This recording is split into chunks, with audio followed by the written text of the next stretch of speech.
Hi guys, welcome back to the channel. Just a quick video today to introduce you to the new project on the channel. Now, it's not going to be a long-term project. We've done most of the videos already, so they're going to be coming out thick and fast, but I thought it would be an interesting project for youngsters, people who are learning to drive, young car enthusiasts who, perhaps got modest finances. I thought this would be a really relatable project. So let's turn the camera around and I'll show you what we got planned. Okay, so a little bit of memory lane trip. A little while back, the Evo blew up. It was in the garage. My van had broken down and the wife's daily had timing chain failure all at the same time. So it was an absolute nightmare. So just to get a run around, just to tie us over, I just bought this little Fiesta off a customer of mine. It wasn't very expensive, but also it did need a fair bit of work doing to it. So I bought it, put new tyres on it, and pretty much just run it. The wife was using it just to do the weekly shop and run around really, but it wasn't really getting much use, but it was really nice and helped us out of a tricky situation when we didn't have a car. So anyway, the car, we ended up keeping it on the road a lot longer than what we planned, and I think we had it running here for 6 to 9 months. Eventually I bought the wife a new car, and I felt it was a bit of a shame to just scrap the car. So I left her in the garage.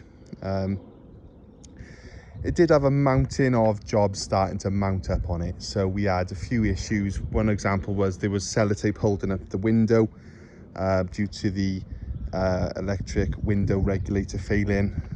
It became quite dangerous during winter, just before we bought the new car, as the dash blower stopped working. There's creaking from the rear, which I suspect is either shock absorbers, or the bushes need replacing.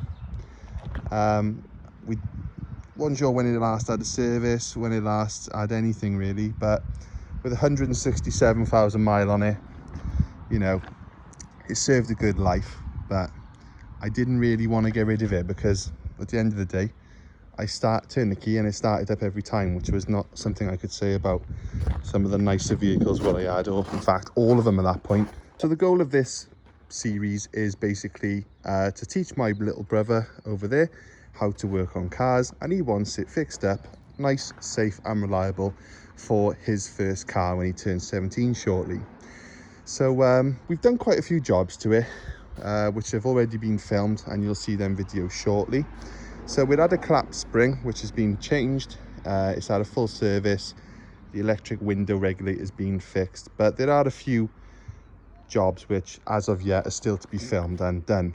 I think my brother's got aspirations of maybe modifying it, as most young lads do, but I'm trying to steer him towards just improving the reliability and the condition of the car at the moment. So that's pretty much where we're going to be focusing our energies. So what's your end goal for this little Fiesta then, as that we know in the family as Gladys? Well, I'm excited to work on the car and to learn how to drive and things like that in it. But yeah, an end goal would be to potentially take on a track day or something. Yeah. So do whatever we need to do to get to that point. Yeah, that'd be a good goal. It's only the 1.2 as we know, but you got to start. It's better to start low, build up your seat time and your experience, and then maybe you can work up to something like what I've just bought, a little Yaris GR. But you got to start slower. Or who knows, if we get a bit carried away, we could put a 2-litre Duratec in it and a nice big turbo. But one step at a time, innit?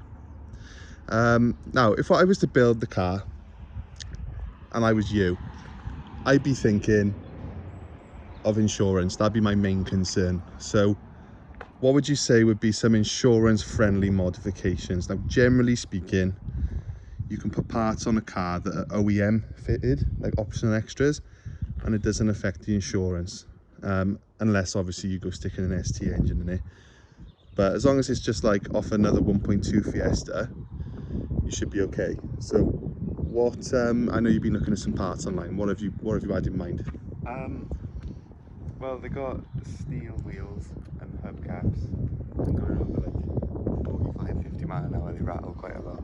Yeah. So I was thinking OEM alloys, Yeah. just to make the car a bit less rattly. And some a bit decent more tyres stable. then, yeah. Yeah, and save the tyres with it. Yeah, exactly. Yeah, so I think that'd be the way to go.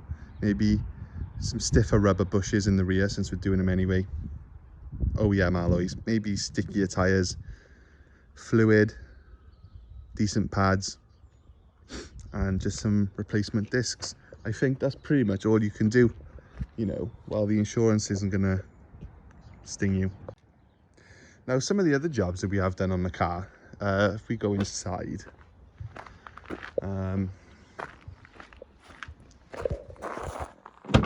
now these seats, they are very common on the Fiestas to not work, whereas this has been fixed now. So if you pull that, it does actually open now.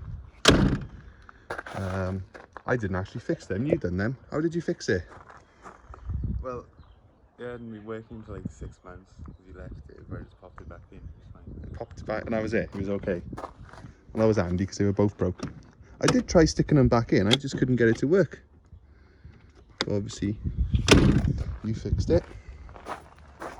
So yeah, that's Gladys the Fiesta. That's my brother.